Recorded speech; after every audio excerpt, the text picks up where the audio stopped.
کہ انقلاب اسی سرزمین پہ ہم اپنی آنکھوں سے دیکھیں کہ یہی قوم، جیسے میں نے عرض کیا، بلکہ اقبال فرماتے ہیں کہ خاص ہے ترکیب میں قوم رسول ہاشمی. تو یہ قوم رسول ہاشمی جو ہے صلی اللہ علیہ وآلہ وسلم، یہ دنیا میں کسی بھی انقلاب کو کسی بھی وقت برپا کر سکتی ہے. یہ خاصہ ہے اس قوم کا. علامہ صاحب، ایک تو اس پیکج پہ کچھ بات. جی اس پیکج میں بہت ساری باتیں تھیں. مطلب یہ تو ایک منظر کثیر المناظر تھا جس میں کچھ باتیں بھی کی گئیں کہ مہنگائی کی وجہ سے. میں یہ عرض کرتا ہوں کہ کبھی آپ اپنی کسی ایک مشن کی خاطر، ایک نعرے کی خاطر ہڑتال کرتے ہیں، رک جاتے ہیں. کبھی کرفیو لگتا ہے اور آپ ہر حرکت سے رک جاتے ہیں. کیا کوئی ایسا دن نہیں ہو سکتا کہ ہم سب اس برائی سے رک جائیں، رشوت لینے سے رک جائیں؟ لیکن بات وہی ہوگی کہ سید علی رضی اللہ عنہ سے کسی نے پوچھا تھا کہ پہلے حکومت ٹھیک ہو یا عوام ٹھیک ہو، تو آپ نے فرمایا اگر چھت پاک ہوگی تو ہر کھڑکی کا پانی پاک ہوگا، اور اگر چھت گندی ہوگی تو سارے در و دیوار گندے ہوں گے. کیونکہ الناس علی دین ملوکہم، کہ لوگ اپنے حکمرانوں کے راستے پہ چلتے ہیں. تو اگر ہمارے حکمران توبہ کر لیں اور اپنی محنت سے کمائی ہوئی دولت لا کے یہاں غریبوں کو دے دیں، شاید یہ کفارہ ہو جائے. لیکن آئندہ کے لیے رشوت سے بچیں. میں دوسری بات یہ عرض کرنا چاہتا ہوں کہ یہ بھی ہم دیکھتے ہیں کہ جو لوگ رشوت نہیں لیتے ہیں، اللہ تعالیٰ ان کو نیک اولاد دے دیتا ہے، اور ایک دن وہ مستقبل ضرور خوشحالی کی طرف جاتے ہیں. اور دوسری بات جو آپ نے کہی تھی کہ اگر ہم اپنے معاشرے میں عزت ان لوگوں کے دیں جن کے پاس صرف پیسہ ہے اور کوئی اخلاقیات کی کوئی بات نہیں ہے، تو پھر ہر شخص اسی راستے سے جائے گا. لیکن اگر ہم ان لوگوں کو عزت دیں جو کہ صاحب کردار ہیں، تو لوگ کردار کی طرف. یہ بہت اہم بات، لیکن اس پہ ہم بات آپ سے کروائیں گے بعد میں کہ یہ کیا یارڈ اسٹک کیا ہے. یہ کیسا نبی کیسا خدا، پیسہ نبی پیسہ خدا. حلال اور حرام کے درمیان ایک لکیر ہوتی ہے، اس لکیر کو اب کراس کیا جا رہا ہے. لا تلبسوا الحق بالباطل، قرآن کریم ارشاد فرماتا ہے. شیخ صاحب، لیکن ہم دوبارہ اپنے اس پوائنٹ پر آ جاتے ہیں. ہم سے پہلے جو دیگر مذاہب، دیگر شرائع، وہاں پر حلال اور حرام اور ہمارے حلال اور حرام میں کیا فرق ہے؟ جیسے میں نے عرض کیا تھا کہ یہودیوں نے ناخن والے جانور وہ حرام کر لیے خود، اور قرآن کریم ارشاد فرماتا ہے کہاں بھائی، توریت میں کہاں لکھا ہوا ہے ارشاد؟ دیکھیے دو اصولی باتیں سمجھ لیں. کبھی کبھی ہم یہ کہہ جاتے ہیں کہ دین اسلام سے پہلے کے معاملات، حالانکہ اسلام پہلے دن سے چلا رہا ہے. اسی لیے میں شریعت جدا جدا، مطلب یہ ناظرین کی وضاحت کے لیے کہ ان الدین عند اللہ الاسلام، دین تو اللہ کے نزدیک پہلے دن سے اسلامی ہے، نمبر ایک. دوسری بات جو علامہ صاحب نے شروع میں ارشاد فرمائی تھی کہ بنیادی اصولی تعلیمات تمام پچھلی شریعتوں میں بھی اور ہماری شریعت میں بھی ایک ہی ہیں. اسی طرح جو مراسم عبودیت ہیں، جو اللہ کی عبادت کے خاص مراسم ہیں، عبادات ہیں، وہ بھی پچھلی شریعتوں میں اور ہماری شریعت میں ایک ہی رہے. ہاں، ان عبادات کی جو فارمز ہیں وہ بدلتی رہی ہیں. لیکن جہاں تک حرام کا تعلق ہے، بنیادی تعلیمات حرام سے متعلق جو ہمارے دین میں ہے، معاف کیجئے گا ہماری شریعت میں ہے، وہ پچھلی شریعتوں میں بھی تھیں. شراب کو لے لیں، جوئے کو لے لیں، اور اس طرح کی اصولی باتوں کو لے لیں. اب جہاں تک یہ تعلق ہے کہ بنی اسرائیل کا ذکر آ رہا ہے، صرف ہمارے ناظرین کی وضاحت کے لیے کہ اسرائیل یہ لقب ہے یعقوب علیہ السلام کا. اسرائیل عربی میں اور اردو میں عبداللہ کہیں گے، یعنی اللہ کا بندہ. ایل اللہ کہتے ہیں، ایل اللہ ہے اور اس بندے کو کہتے ہیں. تو بنی اسرائیل وہ جو 12 بیٹوں سے معاملہ چلا ہے، 12 بیٹوں سے آگے نسلیں چلیں، انہی میں آگے موسیٰ علیہ السلام بھی ہیں اور عیسیٰ علیہ السلام بھی، اور گویا انہی بنی اسرائیل میں یہود بھی شامل اور نصارہ بھی شامل. اب اگر ہم مجموعی اعتبار سے بات کر لیں بنی اسرائیل کی، جن میں یہود بھی آئیں گے، نصارہ بھی آئیں گے، تو دو اعتبارات سے سمجھ لیجئے. اصولی تعلیمات تو جو ہماری شریعت میں حرام سے متعلق ہیں ان میں بھی تھیں، لیکن دو اعتبارات سے مسئلہ کیا ہوا، کچھ چیزیں انہوں نے اپنی خواہش کی بنیاد پر اپنے اوپر روک لی، حرام کر لیں. نصارہ کے بارے میں قرآن اس کو رہبانیت کہتا ہے، ترک دنیا کہتا ہے، اللہ کی حلال کردہ چیزوں کو اپنے اوپر حرام کر لینا. ایک تو یہ معاملہ، اور دوسرا پہلو یہ ہے کہ کچھ حلال چیزیں، کچھ حلال جانور اللہ نے ان لوگوں کی نافرمانیوں کی وجہ سے ان پر حرام کر دی تھی. باقی جو یعقوب علیہ السلام کا تذکرہ بریک سے پہلے بھی ذکر آ رہا تھا، تو تاریخی طور پر یہ ہمیں ملتا ہے کہ اونٹ کا گوشت انہوں نے استعمال کرنا اپنی ذات کے لیے روک لیا تھا۔ بعض علماء کا خیال ہے کسی بیماری وغیرہ کی وجہ سے اپنی ذات کے لیے انہیں روک لیا تھا، تو جس کو لے بیٹھے بنی اسرائیل اور اس کو حرام قرار دے دیا، اس پر وہ آپ آیت تلاوت کر رہے تھے جو 4 پارے کے شروع میں ہے کہ فَأْتُوا بِالتَّوْرَاةِ فَاتْلُوهَا إِن كُنتُمْ صَادِقِينَ، اگر تم یہ سچے ہو اپنے دعوے میں کہ حرام کر لیا تھا معاذ اللہ انہوں نے، تو لے آؤ تورات کو، اس کی تلاوت کرو اگر تم سچے ہو۔ تو 2 باتیں میں نے عرض کی ہیں، ایک انہوں نے اپنی خواہش کی بنیاد پر، جس کو نصارہ کے تناظر میں قرآن رہبانیت کہتا ہے، یعنی کہ عبادت وہ مطلوب ہے جو اللہ اور اس کے رسول نے بتائی ہو، اپنی خود ساختہ رویوں کو عبادت قرار دینا یہ غلط ہے، اور حلال اور حرام کو طے کر لینا اپنے طور پر۔ جی اچھا شیخ صاحب، اسی بات کو میں چاہتا ہوں آپ اور آگے بڑھائیے اسی بات کو کہ بعض جو حلال چیزیں، حلال اشیاء کو حرام قرار دینا بھی اللہ تعالیٰ کی جانب سے ایک عذاب اور پھٹکار کی شکل میں؟ بالکل، یہ عذاب ہوتا ہے جو آپ نے غالباً انٹرو میں ذکر کیا تھا اس کا، اور اس کو ایک اور تناظر میں عرض کروں گا، لیکن اصولی بات یہی ہے کہ اللہ تعالیٰ جب عذاب دیتا ہے یا سزا دیتا ہے یا آزمائشوں میں مبتلا کرتا ہے تو حلال کو روک دیتا ہے۔ ایک شکل تو یہ کہ ان کی شریعت میں ان کے لیے حرام کر دیا گیا، اور ایک شکل یہ کہ اللہ اپنے حفظ و مان میں رکھے۔ سورہ نحل کی آیت نمبر 112 پڑھ لیں، سورہ نحل کی آیت نمبر 112 میں ہے فَكَفَرَتْ بِأَنْعُمِ اللَّهِ، اللہ نے کچھ بستی والوں کا ذکر کیا، ان کے اوپر اپنی نعمتوں کا ذکر کیا، مگر انہوں نے اللہ کی نعمتوں کی ناشکری کی۔ فرمایا کہ فَأَذَاقَ اللَّهُ لِبَاسَ الْجُوعِ وَالْخَوْفِ، اللہ نے خوف کا اور بھوک کا لباس یعنی عذاب ان پر مسلط فرما دیا۔ تو بسا اوقات اللہ حلال سے روک دیتا ہے یا منع کر دیتا ہے، یہ بھی اللہ کی طرف سے سزا کا ہی پہلو ہوا کرتا ہے، جس کو آپ نے لفظ پھٹکار سے بھی تعبیر کیا تھا۔ ٹھیک ہے، کچھ کالز لے لیتے ہیں، اس کے بعد ہم آگے بڑھائیں گے بات کو۔ السلام علیکم۔ السلام علیکم جی۔ وعلیکم السلام سر، کیا سوال؟ عابد حسین چکوال سے بات کر رہا ہوں جی۔ سوال یہی بات ہے کہ جتنے بھی مسجدوں میں بچے پڑھتے ہیں، قرآن کی تعلیم جو بھی لیتے ہیں جی، لیکن قرآن تو سبھی پڑھتے ہیں، علماء پڑھاتے بھی ہیں، لیکن ان کو کچھ اگر بتایا جائے شروع سے کہ یہ حلال حرام کے بارے میں یا اخلاق کے بارے میں، ہمارے ملک میں یہی ہے کہ بچوں کو قرآن تو سب پڑھ لیتے ہیں لیکن ان کو اصل حقیقت کا معلوم نہیں پڑتا کہ ہم نے زندگی گزارنی کیسے ہے۔ ٹھیک ہے، ہم لوگ قرآن صرف ثواب کے لیے پڑھتے ہیں، لیکن اس کے فائدے اگر ہم کو معلوم پڑ جائیں تو کبھی بھی یہ نوبت نہیں آئے گی۔ بہت اچھا، پاکستان میں بہت اچھا سوال یہ آپ یہ دیکھیے، کچھ کالز مزید لے لیتا ہوں میں، تاکہ بہت دیر سے انتظار کر رہے ہیں لوگ، تو پھر ہم آگے چلیں گے۔ جی السلام علیکم۔ وعلیکم السلام جناب والا، فرمائیے سر۔ حضرت یہ جو آج بہت اچھا موضوع آپ نے پکڑا جی کہ جو کراچی میں سانحہ ہوا ہے، یہ تو آج پہلی مرتبہ نہیں، یہ تو عرصے سے ہماری بنیاد ہی گندی ہو گئی ہے۔ صحیح بات ہے، ہم تو قرآن مجید میں اللہ رب العزت نے بتلایا ہے کہ ڈیوائیڈ اینڈ رول کا فارمولہ جو تخلیق کیا وہ فرعون نے تخلیق کیا، کہ اس نے اکیلے فرعون نے بنی اسرائیل کی پوری قوم کو شیعہ بنا دیا تھا، لفظ شیعہ استعمال کیا، یعنی یہاں پر گروہ ہے، گروہ، جی ہاں، تو آپس میں مسلمان تو کافر وہ لڑتے مرتے تھے، کمزور پڑتے تھے، اور فرعون کو حکومت کرنا آسان ہو جاتا تھا۔ تو اسلام میں 2 بڑے گروہ بنے، شیعہ اور سنی۔ تو اگر میں اپنے آپ کو سنی ڈکلیئر کر رہا ہوں تو قرآن کہہ رہا ہے تم شیعہ ہو۔ اب اللہ نے منع فرمایا گروہ نہ ہونا، ان علماء نے ہمیں گروہ در گروہ بنا دیا، اہل سنت، اہل حدیث، دیوبندی، بریلوی، یہ ہم لوگ کس راستے پہ چل پڑے کہ میں مسلمان تو کافر؟ کیا میرے پاس کوئی سرٹیفکیٹ ہے کہ میں صحیح ہوں؟ کیا میں نے قرآن سے ویریفیکیشن لی کہ میں صحیح ہوں؟ تو ہم دل کے بہلانے کو غالب یہ خیال اچھا ہے کہ میں تو جنت میں جاؤں گا۔ کون سی جنت میں جاؤں گا؟ اللہ اور اللہ کے نبی کی جنت جو ہے، جو انہوں نے بتلائی، تو وہ تو میرے پاس نہیں ہے۔ بالکل ٹھیک ہے، یہ علماء ہمیں دے رہے ہیں۔ ہاں، یہ لیکن ایسا یہ بالکل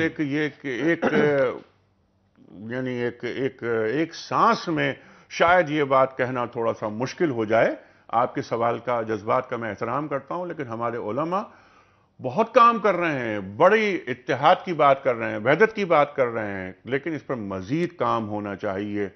صرف ذمہ داری یہ صرف علماء ہی کی نہیں ہے، میری بھی ذمہ داری ہے، آپ کی بھی ذمہ داری ہے کہ ہم اپنے رویوں میں، اپنے عمل میں دین کو خود پر نافذ کر کے دکھائیں کہ میرا دین ایسا ہے اور سچا پکا مسلمان کیسا ہوتا ہے، اور میں اللہ سے ڈرتا ہوں، اور اگر میں اللہ کا ہو جاتا ہوں تو اللہ میرا ہو جاتا ہے۔ تو مجھے کسی پہ الزام نہیں دھرنا چاہیے۔ ہاں یہ بات آپ کی درست ہے کہ ہمارے معزز علماء کرام کی ذمہ داریاں بہت زیادہ ہیں، کیونکہ ممبر رسول کریم صلی اللہ علیہ وآلہ وسلم پر وہ بیٹھتے ہیں۔